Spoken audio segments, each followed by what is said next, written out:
For many people, podcasts are little pockets of happiness they could listen to while driving, working out, doing the chores, or even while doing your homework. Podcasts are a great way to learn new things, be entertained, and connect with people from all over the world. There are podcasts about literally every genre now, such as comedy, science, motivational speeches, movie reviews, crime, history, and more.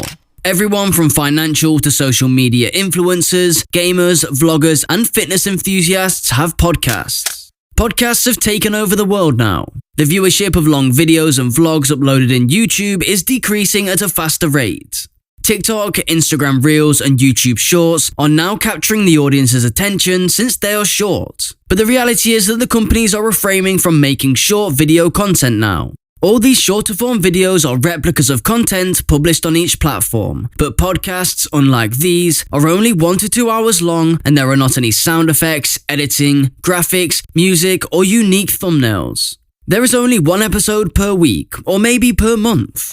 The Iced Coffee Hour, which is a business podcast, has nearly 500,000 subscribers. Lex Friedman has nearly 3 million subs, and even Logan Paul's podcast has around 4.5 million subs. Every YouTuber now has a podcast channel linked to their main channels, and not to mention, they have millions of views. Most vloggers have stopped vlogging, and only a few channels exist now as they're not getting the reach they used to before. Let's dive into more why YouTube is dying and why podcasts are now being the main form of entertainment. Podcasts became a thing mainly because of Joe Rogan. He is an American podcaster, comedian, actor, and former television presenter. He started his podcast, The Joe Rogan Experience, in 2009, and he succeeded as he was really good at holding engaging and entertaining conversations. Rogan focused on educational and intellectual value, while most podcasts focus on financing and other topics.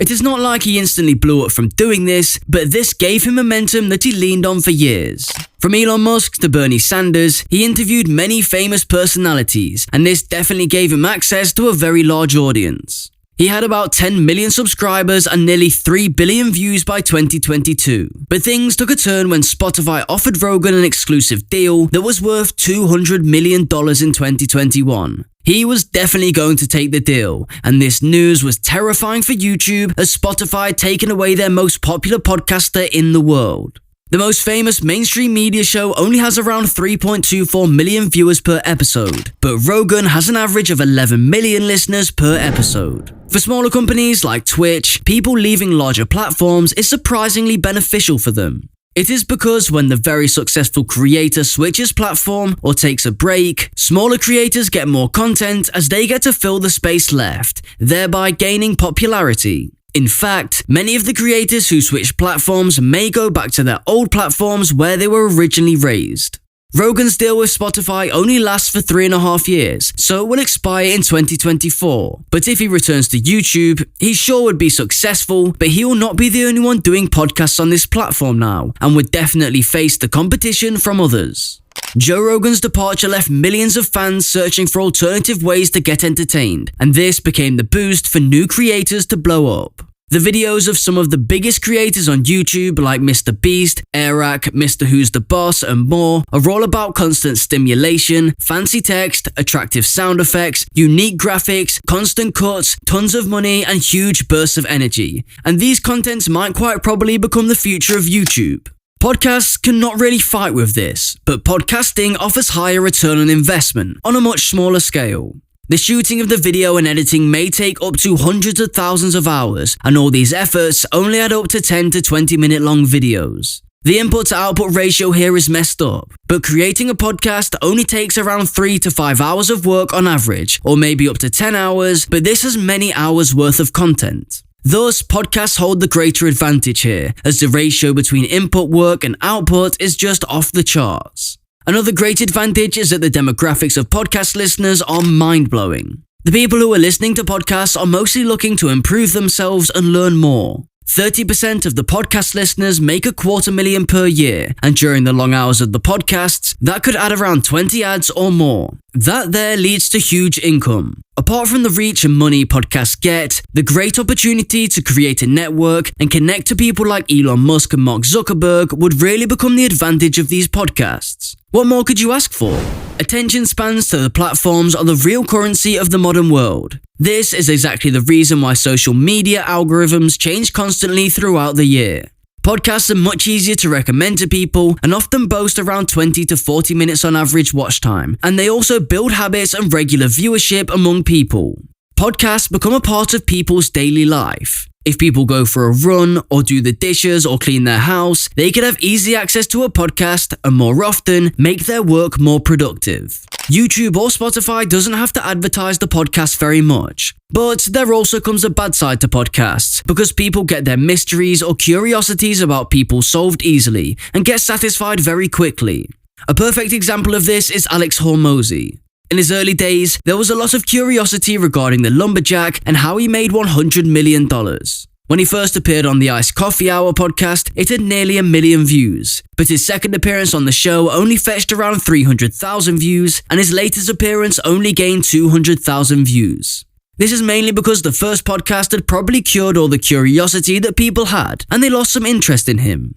Same happens in the case of Mr. Beast, the very famous YouTuber. Before the boom of podcasts, his financing and working on the YouTube platform was a big mystery. But after podcasts became a thing, he appeared on quite a few podcasts, and the details about such information was spoken. This quenched the thirst of people who were curious about it. Not to mention, he is still one of the most famous YouTubers out there.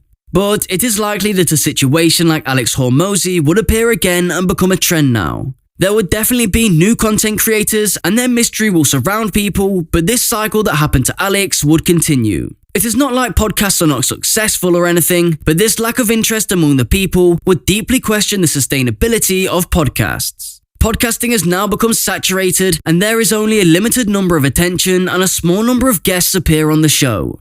New podcasts are not gaining as much momentum as before, and the popular podcasts are getting most of their views and growth from shorter form content. Guests who had already appeared are being invited back to the podcasts again and again. This definitely shows that the golden age of podcasts is already getting behind us.